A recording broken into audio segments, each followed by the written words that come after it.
Hi guys, and welcome back to the channel. Today, JC's heading out to the site to meet with our well driller, who is scheduled to start today. If you ever wondered how Mother Nature can surprise you, today's video is for you. Neither me or JC could have imagined what this well pumped out. So, stick around till the end to see what we struck when drilling this well. You probably won't believe it or what cost it added to our project. It's crazy. Well, hey, looks like they got the rig out here and set up to drill. Let's go take a look. Well, our roadway looks a little icy. Let's take a look at this rig they got set up here. It looks like they sort of started.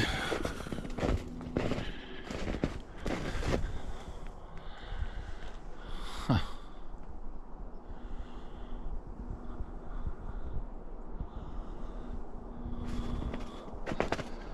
Man, levers, dials, gauges.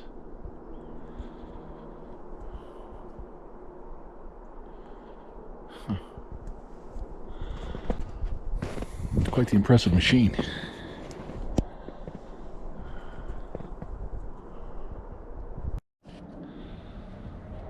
Hey, check out that engine.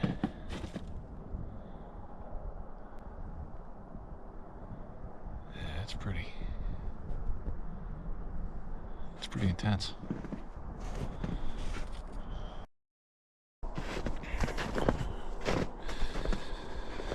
So we'll see how far we got to drill down. Now I had a dowser come out here. The dowser, who I've used actually on a couple different sites. And he came out here and he dowsed in this area and he said 125 feet, 18 gallons of great water. So this should be interesting to see if that's the case. Hopefully it will be. Time will tell. Let's check out how our drainage is doing out here.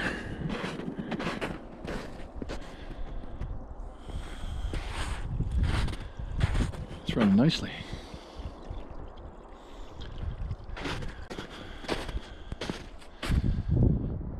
And it's running right down through that little natural swale. Boy, this is a little natural swale right there as well. It's coming right into our culvert pipe. So let's take a look and see how our pipe is.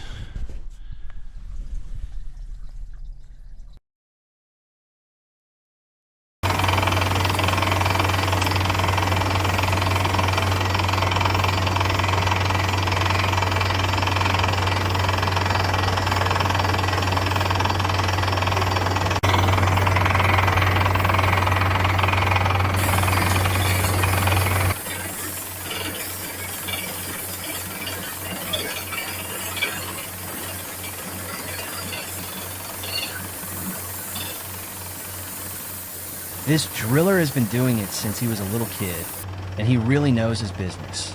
He's even drilled 2 or 3 wells for us in the past. Here you can see them using the rotary drill bit to drill down a bedrock. Once they hit that, they will pound steel casing down the hole until they reach that bedrock. In our case, they drilled down about 80 feet and hit bedrock. The steel casing is prepped by welding a coupler to it, and then, because it's super heavy, it's lifted by the rig's crane to be put in place for driving into the hole. Once it's set in place, it will be pounded down section by section until it meets tightly to the bedrock. It will take several to reach our bedrock, as they are 20 foot long. The casing is a critical part to well drilling because it helps keep impurities from entering the well.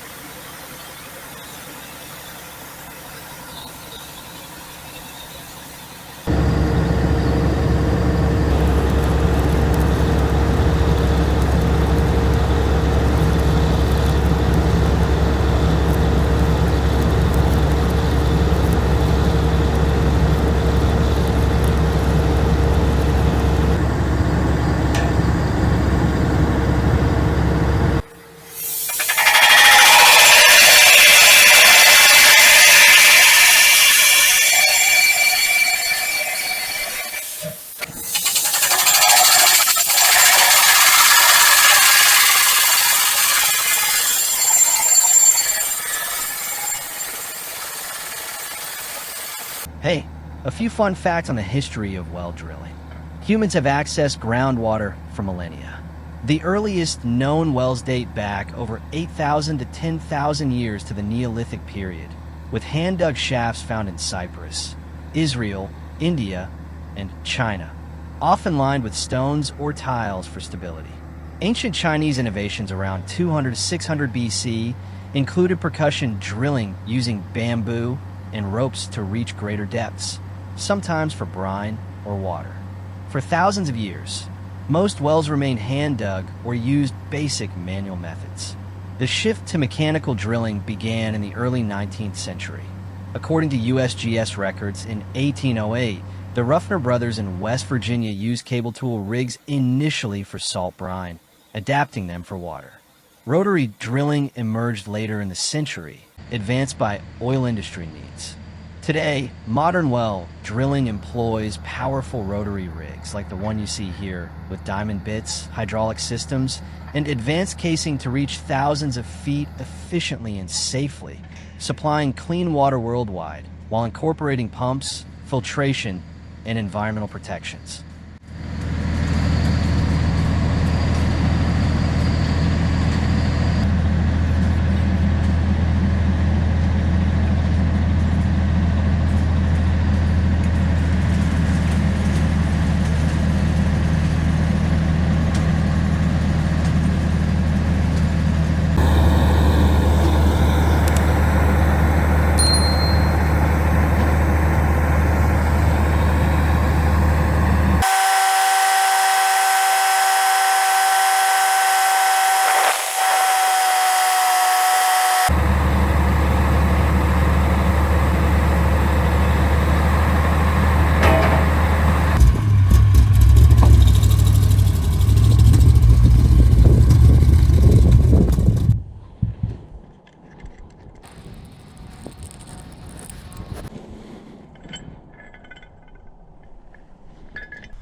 I don't know if you can see down there or not, but that is the water, and that is about, as I look at it, probably about 35 feet. Let's take a test.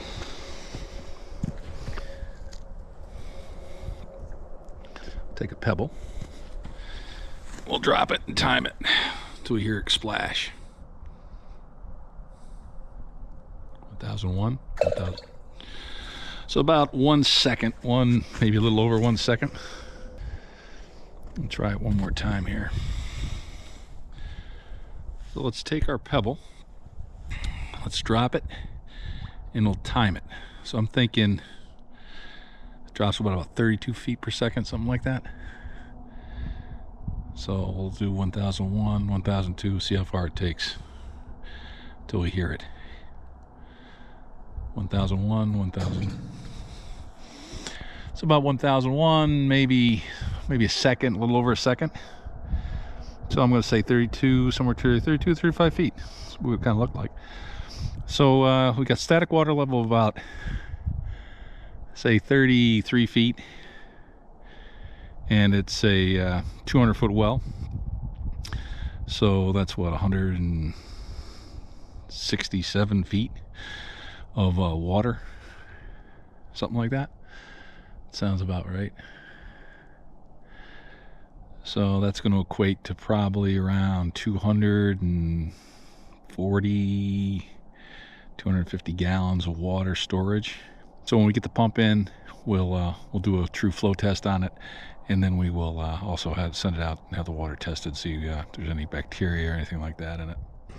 But yeah. It's finally springtime, and we have some good news. Our drillers set the pump. The well is 200 foot deep, and the pump sits about 20 feet off the bottom. The current static level, which is the depth of the water from the surface, is about 36 feet. So that means we have somewhere around 217, 220 gallons of water in the well. We tested it for coliform, and it was negative. We also noticed a slight odor of sulfur. I'd say it's more like cow's breath, so we will need to do more testing. But can you see the biggest issue with this water? The well here is pumping at about 5 to 6 gallons per minute. And you can see the result. This is colloidal clay, ultra-fine clay particles that remain suspended in water, creating persistent cloudiness or that gray turbidity that doesn't settle naturally.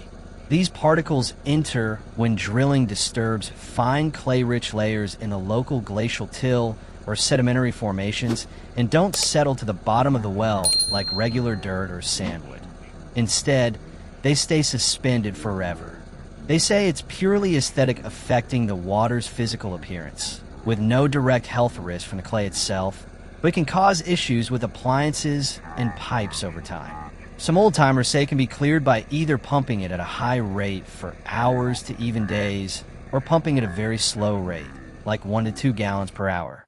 We opted to pump at a low rate, approximately 2.5 gallons per minute for 4 to 5 hours a day over a few days, and as you can see, there is a noticeable difference in its clarity. However, when we increased the flow rate to something that would serve our needs, it returned. Not as bad, but still cloudy. While the reduction in particles was encouraging to us, we were looking for a more permanent solution. The good news was it can be treated. The bad news is treatment is pricey, as in $5,000 to $8,000.